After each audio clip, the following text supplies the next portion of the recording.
widgets that it's made in order to make that happen, and we can then go ahead and modify that application if we want to. And so build your own application from scratch as well. Okay, now I'm zoomed in quite far here just so that you can see it in this video, but this is called My Pet's Superhero. Do we want to start from the beginning now that we have better audio, or are we good? Start from the beginning, yes or no?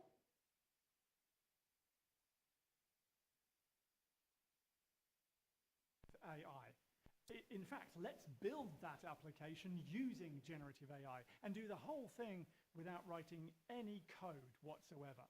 Sounds like a tall order, but in this video I'm going to show you Amazon Party Rock, which is a hands-on environment that you can use completely for free to experiment with generative AI, build your own generative AI powered applications, and learn really important skills like prompt engineering along the way. Let's jump in to it looks like. So to get started, it couldn't be simpler. All you describe the application that you'd like to build. Click on build your own application and we can type in whatever we want. And I'm going to enter into here, what is my pet's superhero name? That is the app that can help me with just this. So let's go ahead and click create app. And what's happening now is that Party Rock is taking this text, which is a prompt, and it's deciding how it can build an application for us that can help us to choose our pet's superhero name.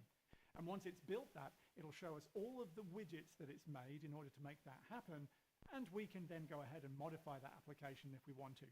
And so build your own application from scratch as well. Okay, now I'm zoomed in quite far here just so that you can see it in this video, but this is called My Pet's Superhero Name Generator. See here is the application that's been created for us. So first of all, there's some instructions, so your pet, based on their personality and we have pet description. And so these are, pet name is Sparky, that's his normal name by day, they're called Sparky. And then we have a poodle dog, more or less he's a poodle. Kind of got some other things going on there as well. Now let's scroll down. Favorite superheroes, let's say, and Spider-Man, that'll do. So let's scroll down and you can see what's happened here. We've got this superhero name widget and it's generating an output for us. Now it already had some generated output as we scroll down because it's been constantly updating itself with the information that we typed in just above. And so it's generating this output for us. And this is the output of our application. So it's actually come up with a whole list of different names that we might be able to use. So here are some creative superhero names for Sparky, the poodle who loves the Flash and Spider-Man. I didn't realize that it was Sparky that liked the Flash and Spider-Man, but hey, nevertheless, it's come up with some answers. So Speedy Poodle, Web Doodle, the Canine Crusader, hilarious stuff going on there. Okay, so how did all of this happen? Well, you saw before we typed in that description of the application that we wanted, and we then had these text input boxes. So if I click on this little icon here at the corner of this box, it says edit, and I can see the properties to do with this particular text input. So we have a name, and in this case it's pet name, and then we have a placeholder text, so enter your pet's name. And so that was what greeted me as I started using the application. That's why I knew what to type in there. And so I can make any edits and changes to this if I wish to, but I don't, so I'll click cancel. So that will be how all of these text inputs work. And incidentally, I can resize these and move them around as I wish. So let's do that, especially with these shorter ones. I'm just going to shrink them up to here. Maybe I can put this one, if I just scroll down, shrink that down, and we could put it up there. There we go. So we've got all of our inputs nicely across the top. And then we've got this big text generation one here. So how does this one work? Well, if I click the edit button, which is just underneath me, so let me get rid of myself for a moment, we can see the details to do with this text generation box. So again, we've got a name, so a superhero name. We've got different large language models that we could use, and you can experiment around with different models. So here we're using Claude.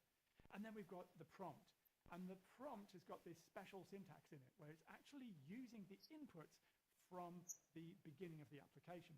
So the prompt says, come up with creative superhero name for pet name. Now, if I hover over that, it'll show you whereabouts that is inside of the application, based on their personality description, which is here, and favorite superheroes, which is here.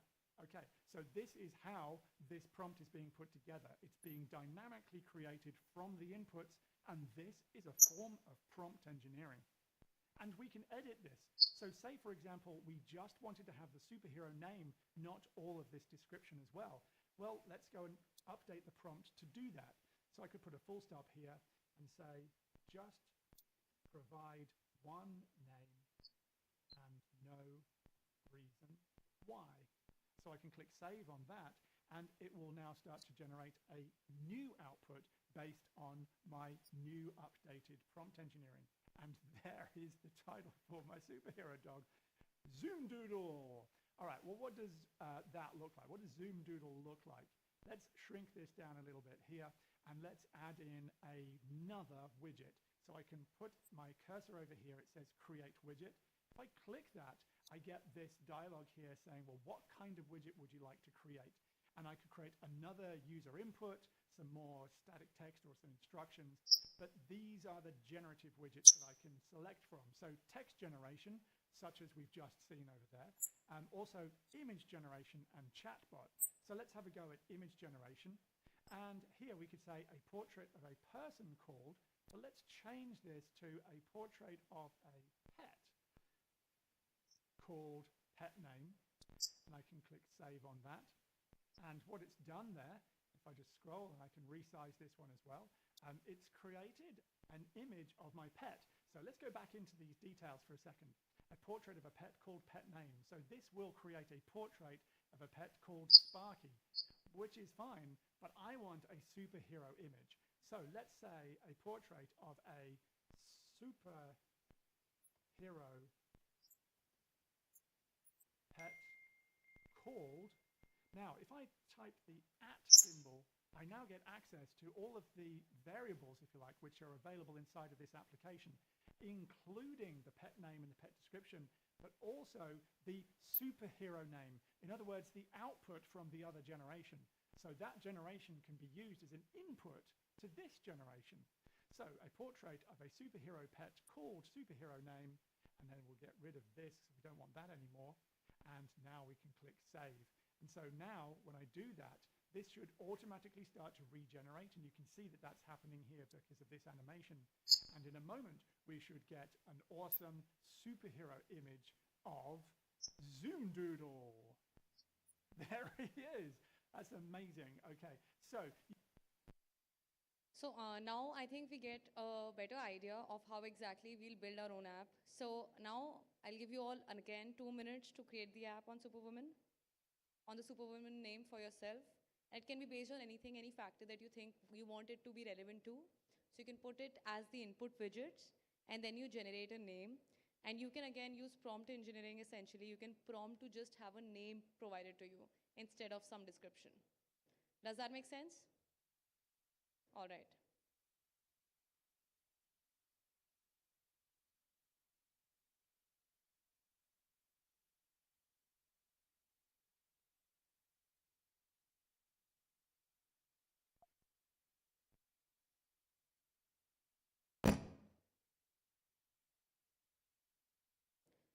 So you can probably see these features that are available to you on the right-hand side. We would use the edit feature to essentially add or delete widgets. There might be some set of widgets that essentially are provided to you once you put in a prompt. You might want to remove some widgets, maybe add some widgets that you think are more relevant. So you can do that with the edit icon. You also have an option to remix the apps. So you must have seen on the home page of Party Rock, there are many applications that are already available. If you want to use those applications and tweak their settings to make it your own, you can also remix other applications and make it your own, and maybe tweak features and use it as your own application. You can also share your application. You'll see that there is an option through which you can essentially create a public link. There's a share option on the top right side of your application. So you can go ahead and share your application, and you can also snapshot your application. Basically, you can save the stage of your application. Raise of hands, can you please raise your hands, people who've created the application? Great, great. Anybody who's facing any issues while creating an application? All right, we'll just discuss some more features of the application so that we're able to answer questions in tomorrow's assessment of the hackathon, and we're able to kind of create the best application, best project for our team. So we already know what widgets are. When you click on add widget, there are multiple input and output widgets available to you. Input widgets are basically the data that you want your customer to input. Does that make sense? It is the data that I want my customers to input. Output widgets basically will be widgets that are associated to generative AI. They'll basically be giving you output based on the input variables that are put in. And how will you identify what output is related to what input data? What setting would you look at if in an output widget there is the superhero image that was generated for that dog, right? How do I know what variables it is taking into account? Anybody who's seen the video attentively? How can I identify if at all my output widget is referencing or looking at that particular input variable? So if you go to the edit settings, there is an edit icon on the output widget. You will see that there are certain input variables that are provided that essentially you can locate. So let me show you how you can do that.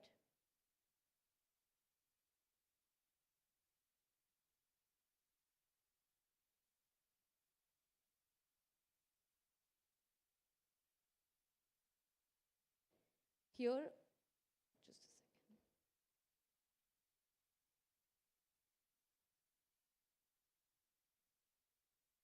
Here you can see that basically when you click on edit in the output widget, you'll be able to see this particular set of settings of your widget. Here you can see there is something called as a prompt. Can we see the prompt in the output widget? Yes or no?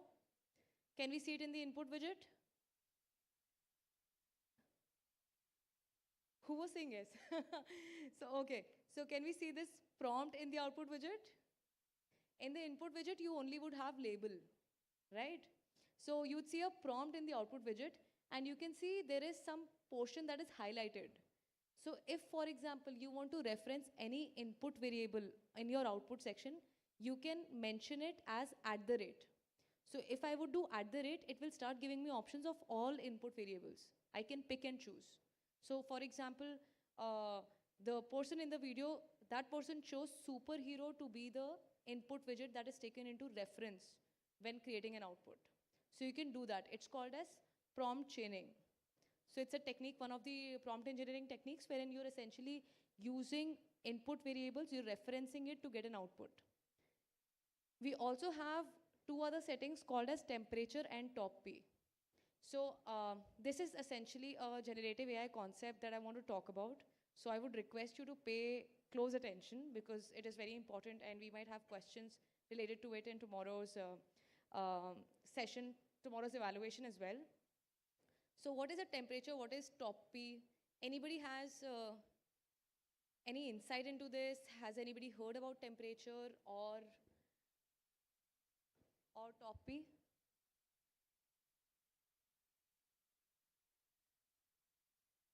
All right. Do we remember with the large language models, we had a dictionary of words in which every word would have a probability and it will choose probability, it would choose a word with high probability.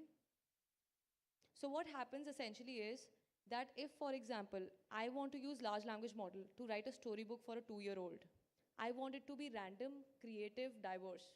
Yes or no? If I want to use large language model to assess a medical report, I want it to be more deterministic, more factual. Yes or no? So basically, I will be able to ensure that my model is random or variable when I need it, or deterministic and factual with the help of these parameters. Does that make sense? Now I'll tell you what exactly should be the value of parameter of each of these use cases. So if I want to be more diverse, I want to be more creative, I want to create an image of a lion eating a burger, right? I want a creative image. What I would want to do is, one is I would want to keep the temperature high. So the maximum value of temperature is 1 and the minimum value of temperature is 0. If I want a lion to be eating a burger in a picture, in a painting, I would want my temperature to be high, closer to 1. If I want to essentially analyze a blood report of a patient and I want some kind of analysis to be given, I would want the temperature to be low. I want it to be less creative. My response to be less random, less creative, more factual. Does that make sense? Yes or no? Now, TOPI is very interesting. It's a little tricky concept to understand, but I'll try my best to make you understand as to what it means. It's actually, it took me a while to also grasp it. So basically, we talked about the fact that dictionary of words have certain probability. What is a total of all probability of words? What is a total of all probability of words in a dictionary of words? 1? Great. So top P has 0 to 1 value. If at all my value is 1, that means the next word that it will choose is from the entire dictionary of words. So if the value is 0.99, it can choose any value in the dictionary. Okay, the subset of words that it will choose from can be any value in the dictionary because sum of all probabilities is equal to 1. 7th, 8th standard maths, right? Now, if I have lower value of top P, what that means is, it means that a subset of high probability words with cumulative probability is equal to top P will be selected. A little complicated. So for example, I have 3 words with a sum of their probability is equal to 0.4. And I've given 0.4 as top P value.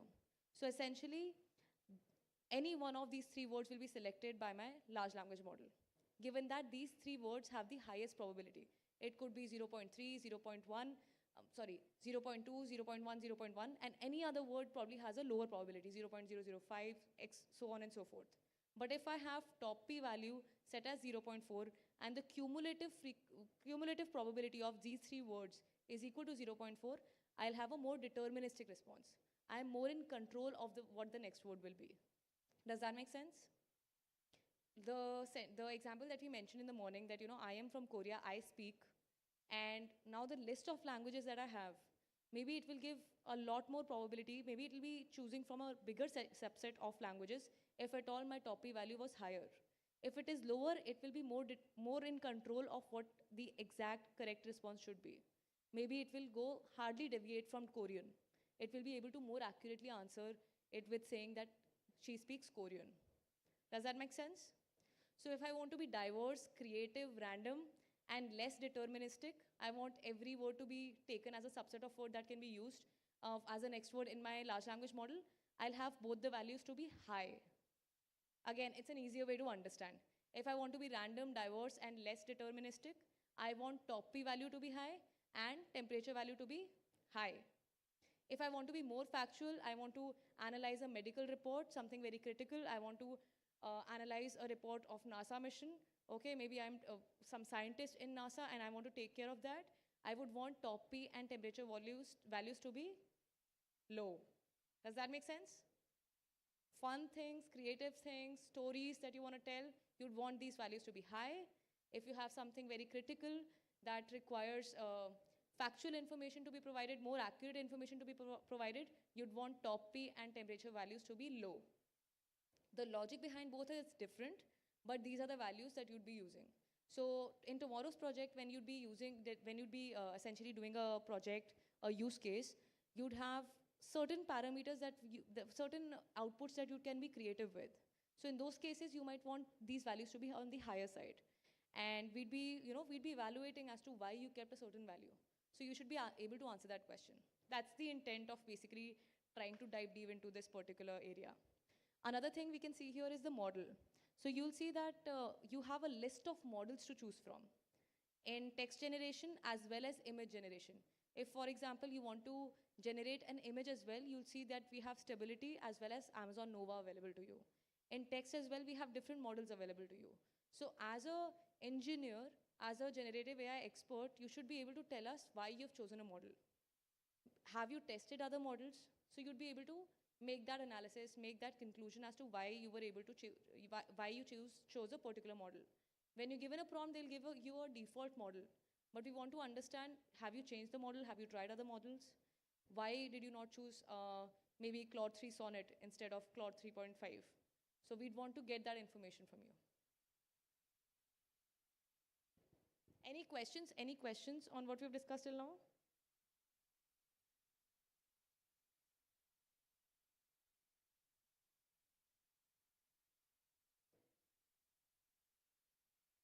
So here I also want to mention that AWS Party Rock basically is a free application because there are a lot of credits associated to it. But with every model that you look at, you'll see these bars. These bars essentially tell you the consumption, the price consumption of each model. So you would want to be frugal, right? When you're using cloud, why do you use cloud? To optimize cost? I don't have to have a lot of computers at my end. Instead, I can use cloud so that I can essentially use compute my memory for the time I want to use, and then I can terminate them. So when you're using a model, have you been frugal? Are you optimizing cost? Have you taken that into consideration? Have you looked at the consumption model? Maybe your use case requires you to invest in a model, and that's fine. But you have to be able to understand this concept as well.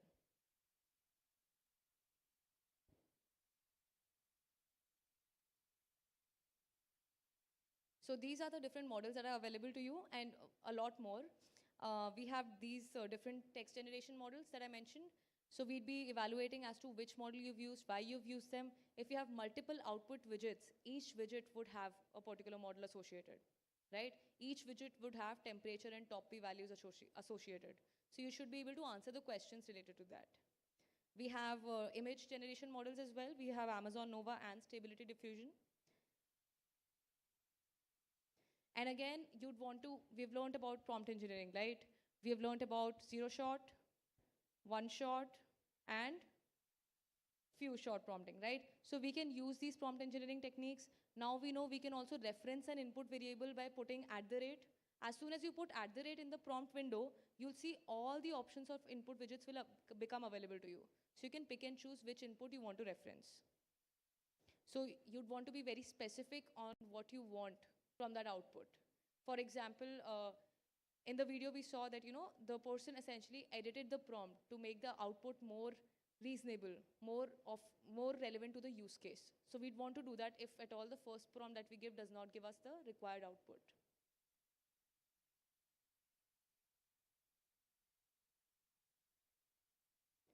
Now, talking about remixing an app, while we are not expecting you to remix an app tomorrow, essentially what remix means, just want to make sure that we know about it because it's a tab available to you.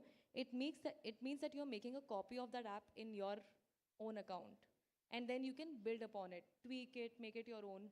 You can tweak temperature, top P settings. Maybe you want to tweak the widgets in that particular application. So you can do that by remixing an app. So this is basically what we try to understand about Party Rock. I hope we got an idea of how we'll use it tomorrow. So it's basically a very easy to use application, and I would recommend that beyond tomorrow's project, we also use it for our own use cases, right? I think you'd be able to use it for different assignments, different kind of projects that you want to do. It's a great app to prototype as well. Any questions on things that we have discussed? Because I'm hoping all of us have been able to access Party Rock. Yes or no? Anybody who's had any issues while accessing Party Rock? Any errors we ran into? Folks in the balcony?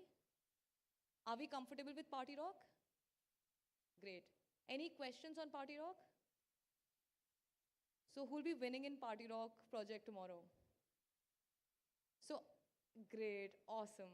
So we have a lot of students who are keen to win.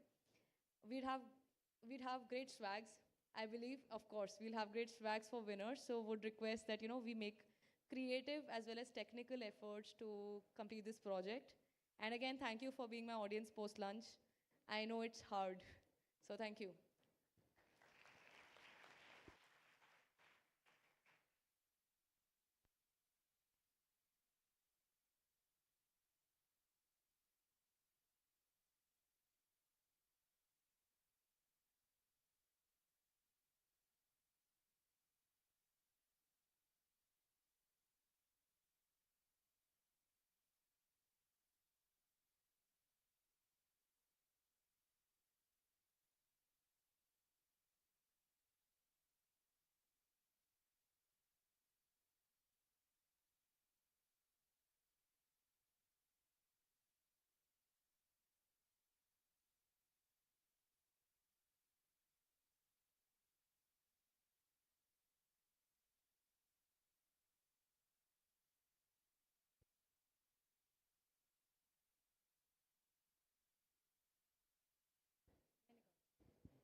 कर ले, log on कर ले.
All full marks, owners.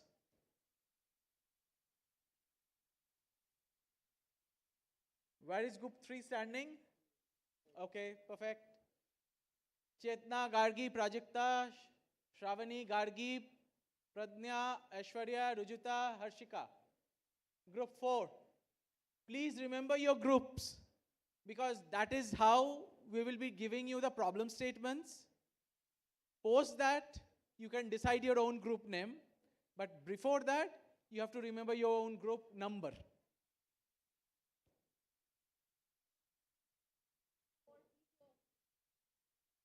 We have 8 people on each group. Are we there 8 people, or there are people who are missing out on this?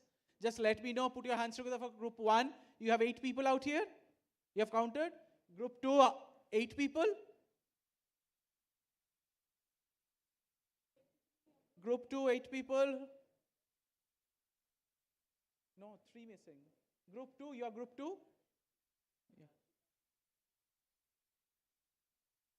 And that is with a common mail ID.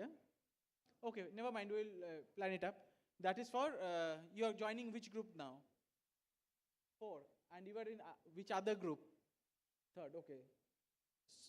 So group 4 has got 8 members now. Group 3 has got 7 members now. But you have these 7 members, you know your people. Take a screenshot quickly.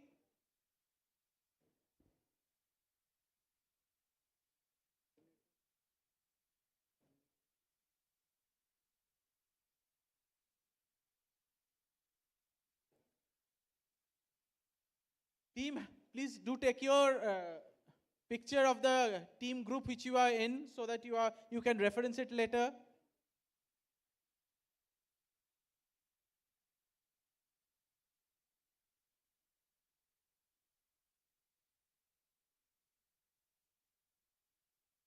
Any one from the group will do. Quickly to the next four set of groups. Group 5, Soha, Shruti, Ravisha, Sneha, Astha, Adisha, Nisha. Yeah. First 4 or first 8 was supposed to be there. Okay. The volunteers can take them outside and just wait for 4 more to actually come and join. Volunteers. वहीं पे देंगे यहाँ पे लोगों के सामने देखो क्या फायदा. Thank you, group 1, 2, 3, 4. Group 5, can you just come up this side? Left hand side of mine. LHS. हाँ टैली करने का बोला कि एक का नाम 2 जगह आया है. So we will balance it out. That is okay. Extra से ले लेंगे नहीं तो. Group 5 we have already announced. Soha, Shruti, Ravisha, Sneha, Astha, Adisha, Nisha, Siddhi, Prajakta. You have to be a little quick, like the fastest finger fast.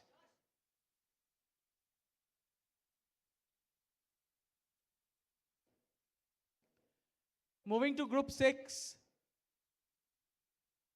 Purva, Nikita, Ashwini, Shaloni, Ashwini, Dhanashri, Mahi, Algamai, and Sheikh. We'll do it. Only one person is up. 8 people in group 5, 8 people in group 6. Are we there? Group 5, are you 8 people out there?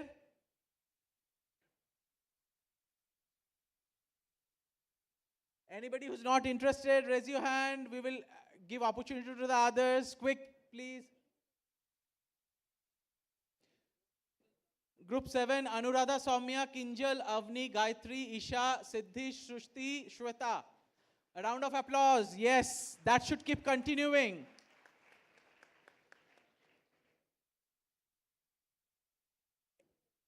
Eight people from group 7. All of them are there. Group 8, Shreya, Dhanashri, Tanya, Diksha, Ankita, Ishka, Divya, Shreya, Jana, Nilima Jana. Yes.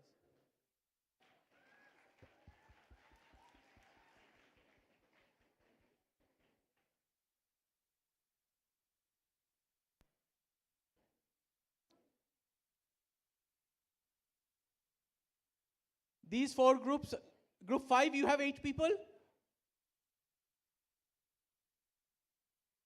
A response required. Group 5, you have 8 people? No?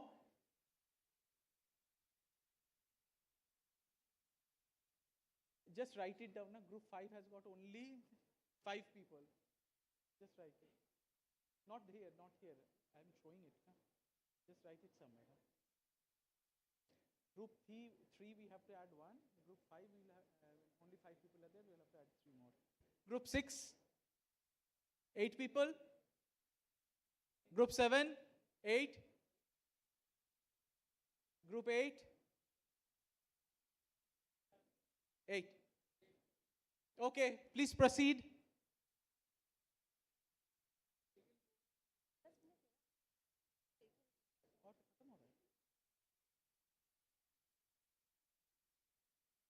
Group 9, 10, 11, 12. Please quickly come up. Sanika, Jayakirti, Shali, Nitika, Mahin, Mansi, Ketki, Payal, Devika. Group 9.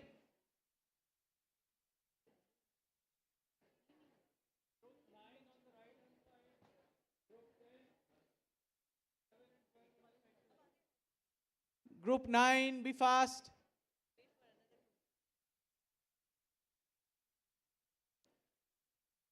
Similarly, group 10 and all those who are at the back, at the balcony, please raise your hand and come down quickly whenever you are shortlisted. Group 10, Mitali, Diya, Anushka, Anaga, Shruti, Kalyani, Sanskruti, Pooja, Sri Ramya.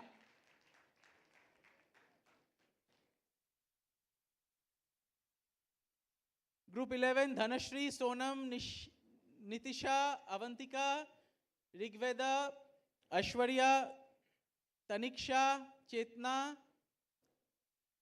Kanakshita. Come on. You should not stop applauding the others.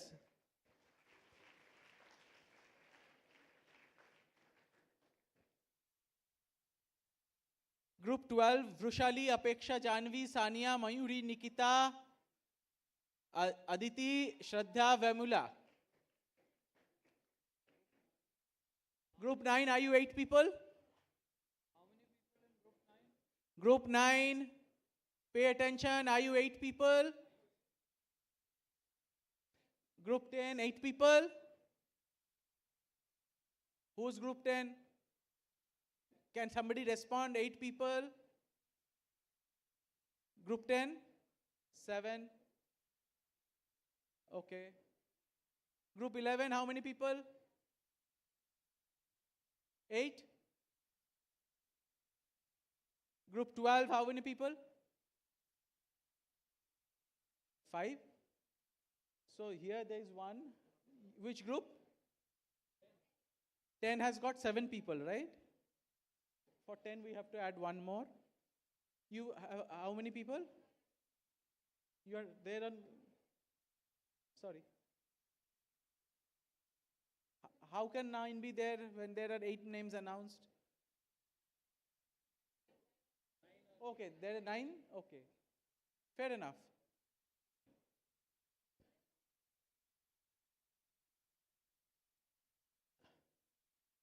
And you are 8 people? Yeah.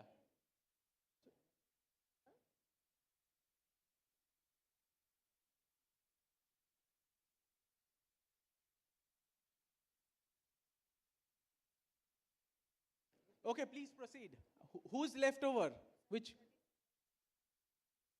1. From which group? Group 12, 1 is left. Please proceed.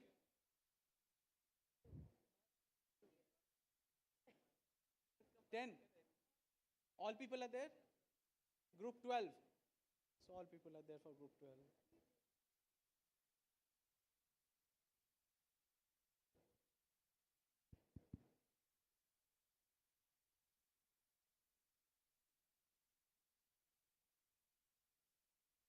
Volunteers, please assist these ladies.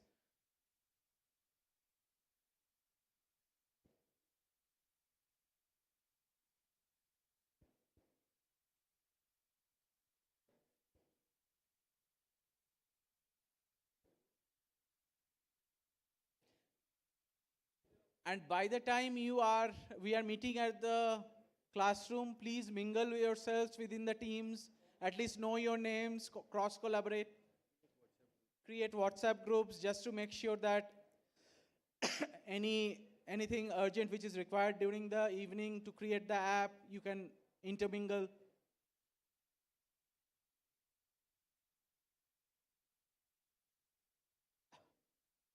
Here are the names for these groups. Group 13, Aishwarya, Sania, Falguni, Rituka, Safa, Vaishnavi, Akansha, Akshara, Monica. Round of applause. It's your friends only. You can keep applauding.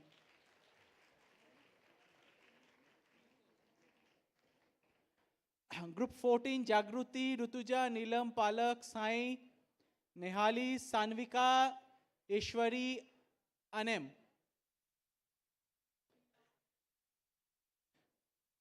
Group 14, fastest leg first.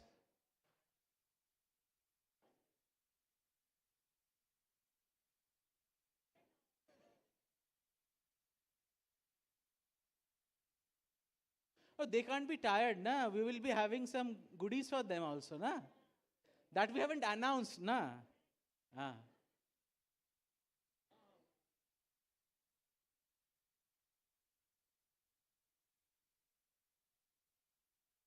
I'll just flick through, yeah. Quickly check.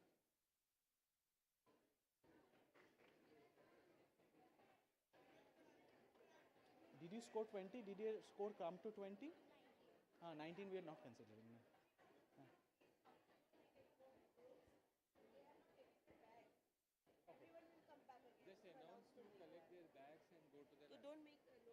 Teams, we are putting a pause here. Please, when you are